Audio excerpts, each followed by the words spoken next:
worked on cases against President Trump would be removed from their jobs? Yes or no, did you tell someone that? I would never tell anyone at the FBI that they're being removed for basically their case assignments. Okay, so anyone who had said that would be lying. Is that your testimony? Anyone can say whatever they want. No, I know, but you're saying they were a liar. I'm telling you what I said. Because this is in the complaint against you, Mr. Patel. So you're saying Mr. Driscoll and others are liars? I'm not going to address the complaint and the ongoing Okay, well then let me ask you, have you ever told anyone at the FBI that the FBI tried to put the president in jail and he hasn't forgotten it, and that your job depended on the removal of agents who worked on cases against the president? No. Did you ever tell anyone that? No. Okay. Did you ever tell anyone that you knew these summary firings you were undertaking were illegal, likely illegal, and that you would be sued and later deposed? Did you ever tell anyone that? No firings at the FBI or terminations were done for anything other than justified Did you ever cause. tell anyone that, Mr. No, Patel? Why don't you no answer my question? terminations at the FBI were ever done in my tenure for anything other than failing Did you ever to tell uphold anyone their that, oath of Mr. Patel? You willing to office answer or the question? The FBI. I guess I you're have not willing to answered answer the it. question. So let me move on. Let me Repeatedly. move on to the Epstein files. You said you're the most transparent FBI director in history, so I'm going to put you to the test. In 2024, you were asked by Glenn Beck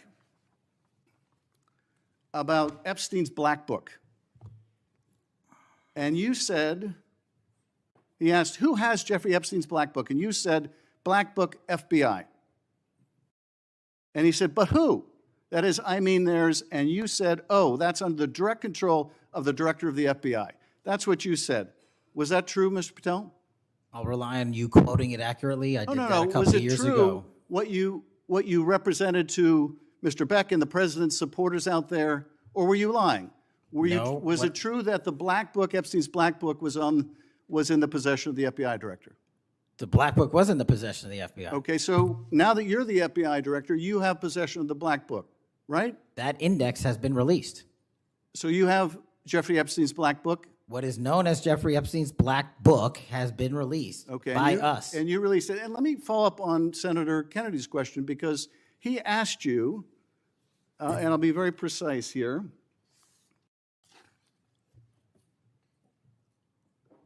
You've seen most of the files. Who, if anyone, did Epstein traffic these young women to besides himself? And you said, himself. There's no credible information, none.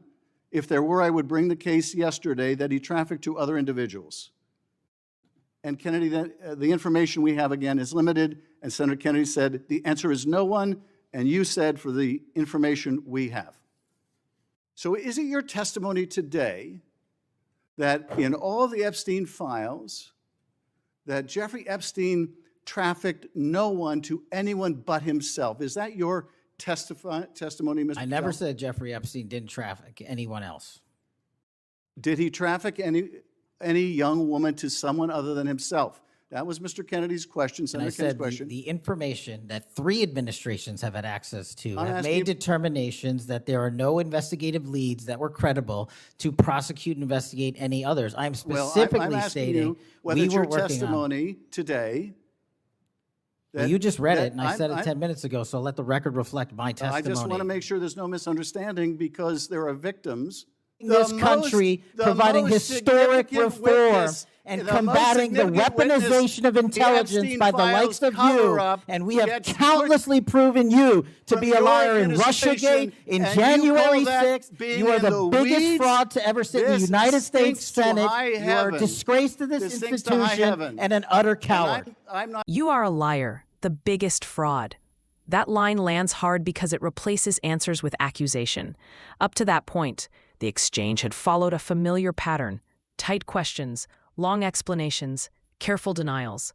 But when FBI Director Kash Patel delivers that statement to Senator Adam Schiff, the hearing shifts from oversight to rupture. Why does this resonate with ordinary Americans? Because it mirrors what people experience when they ask large systems for straight answers and get deflection instead. Earlier, Schiff repeatedly asks a narrow question: whether FBI agents were terminated or threatened because of their work on Trump or January 6th. The question is framed for a yes or no. Patel refuses that frame, calling it a trap, and instead offers process-based explanations about standards and performance. That's not an answer. It's an evasion wrapped in procedure. From an institutional standpoint, the incentive is obvious. Admit political retaliation, and you invite investigations, lawsuits, and loss of public trust. Deny it broadly, and you preserve the organization, even as clarity suffers. I do not have that transcript in front of me. You're picking it piecemeal. The American public can read the entirety of that. One last question, because you clearly won't tell us the cabinet members associated with Mr. Epstein. Let me ask you one last question.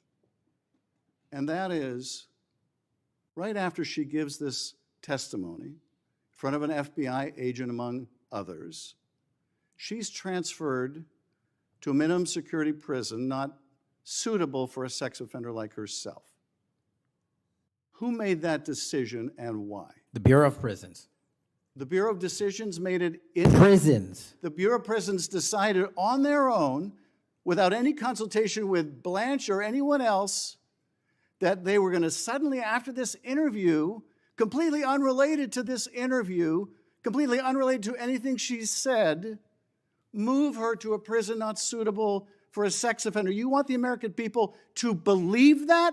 Do you think they're stupid?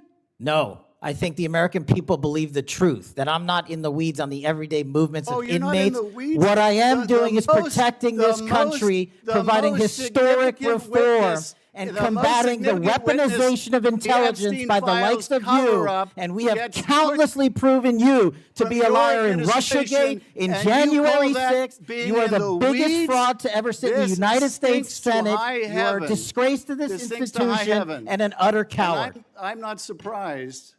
I'm not surprised that you continue to lie from your perch and put on a show so you can go raise money for your charade. You are a political buffoon at best. Well, you can take an internet troll. Take it to the bank that the FBI is protecting this country and the state and citizens of the California. We are bringing historic reform. Point of order. But all you care about is a child sex predator that was prosecuted by a prior administration, and the Obama Justice Department and the Biden Justice Department did squat. And what did President Trump do? Bring new charges courageously. And what have we done? Chairman, you said I'm the most transparent FBI director in history. 33,000 pages of information to you. I challenge you to say anything credibly to the truth. Go ahead and run to the cameras where you want to go now. Both of you be quiet. Before I go to Senator Tillis, without objection, I want to introduce into the record the Durham Annex. The Durham Annex is a declassified appendix to John Durham's report about Crossfire Hurricane. The Durham This hearing wasn't about Adam Schiff or Kash Patel. It was about how power responds when cornered by oversight, when answers dissolve into procedure and procedure gives way to personal attack. The public learns something important, even if no